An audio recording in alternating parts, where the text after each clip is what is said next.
Cars. For people like you and me, they really are our pride and joy. We look after them, take care of them, and in turn, they give us endless smiles. It's a match made in heaven. My car is just that, my Impreza. Look at her. She's beautiful, isn't she? That was until I reversed into a damn railing and ruined it. Sad boy.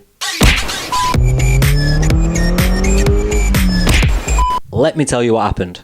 I was reversing through the garage at work, right? A task that I have completed many a time before in many different vehicles to perfection.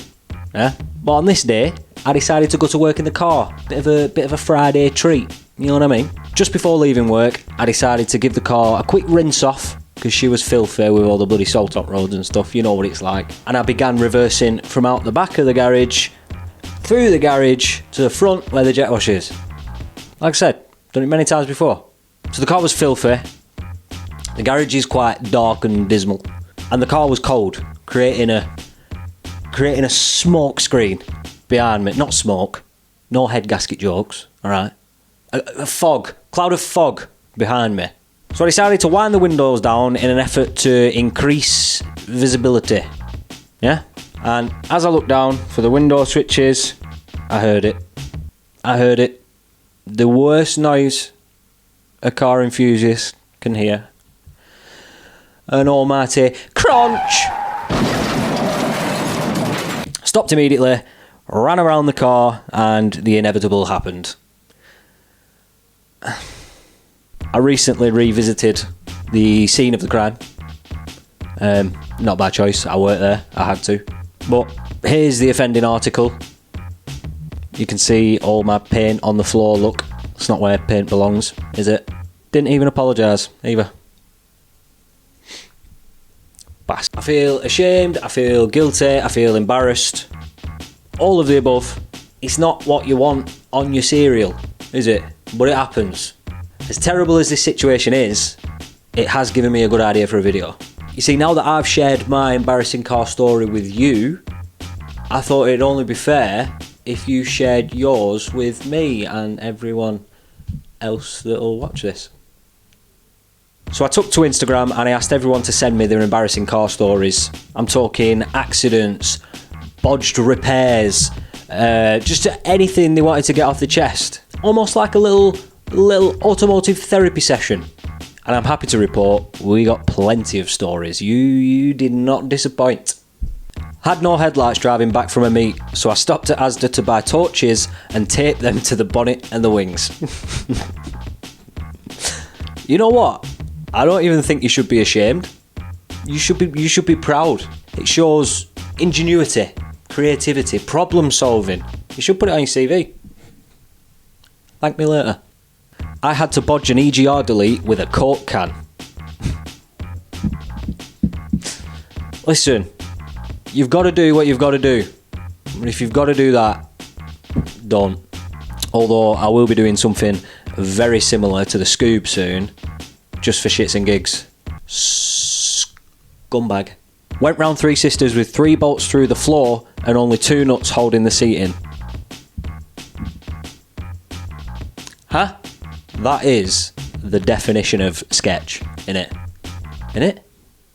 I'm sure it is. Definition of sketch.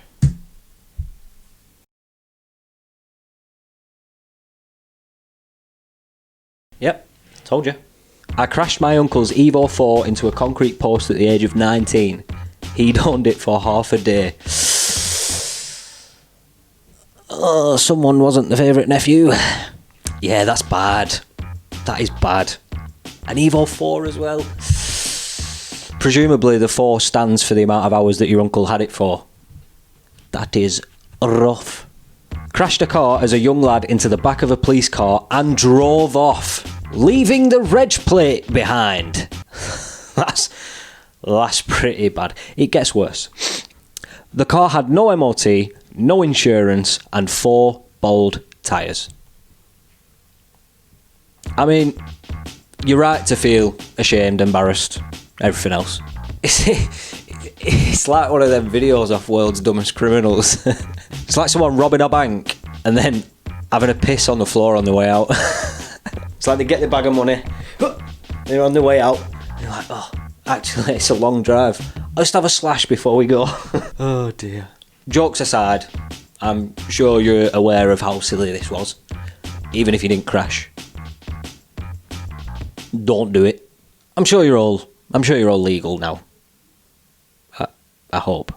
Battery was hanging out of the back of the car, hitting the wheel. MX-5 battery well rust.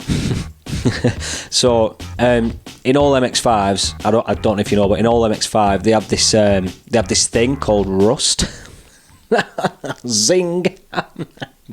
Well, no, the battery's in the boot and it sits like behind the rear wheel, so like the wheels here, boot, it's like down here, and that area is prone to rust in an MX-5. So what I'm guessing is happened to this chap is that rust has become too much, it's given way and the battery's gone yoy and just flopping about.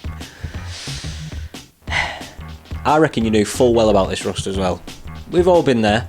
Now, I bet you turned a blind eye and still bought some fancy wheels or something instead, didn't you? I know your game. I know your game. Because I've played it. Owned a Nissan Juke, and I liked it. Nissan Juke?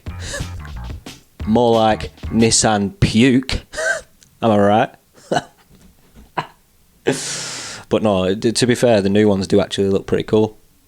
When selling a car, I pretended to have never driven in the rain when asked if the roof leaked. Ooh. Oh, that's bad. That is bad.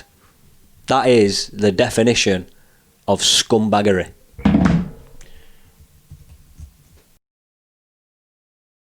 Didn't realise I'd parked in gear. Started her up and it jolted into a 1 week old 3 Series. Oh, come on. Come on, there's no need for that. Brand new BMWs depreciate enough on their own. They don't need your help, do they? Huh? Well, BMW joke for you. Ha! Working security at Glastonbury. Back seats down, slept in the car, was on a hill and the handbrake failed, rolled through a hedge while I was asleep. That is funny. That is funny. Although, not really the kind of rolling you want to be doing at Glastonbury, is it? Don't run late for work and try and squeeze through a gap in a petrol station. We've got a nice little picture with this one. So I actually know this guy. I know what happened here. And I also know that he's left out the most embarrassing part of this story, which is the fact that what he hit was a bus. But not just any bus. A parked bus. Oh, that's embarrassing, isn't it? That is embarrassing. In your blind spot, were it? Eh?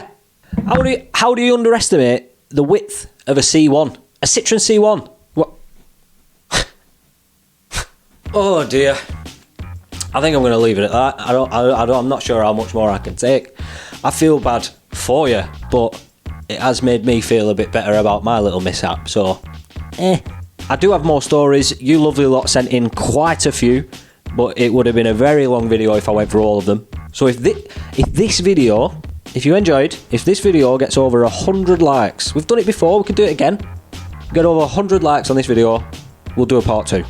How about that? So if you have any stories, anything you want to get off your chest, you want to confess your sins, yeah, then go and follow me over on Instagram, drop me a DM, and you might just see it in the next one, if there's a next one. 100 likes, yeah? On that note, it's been an absolute blast. I'm going to go and fix my Subaru. Ta-ra.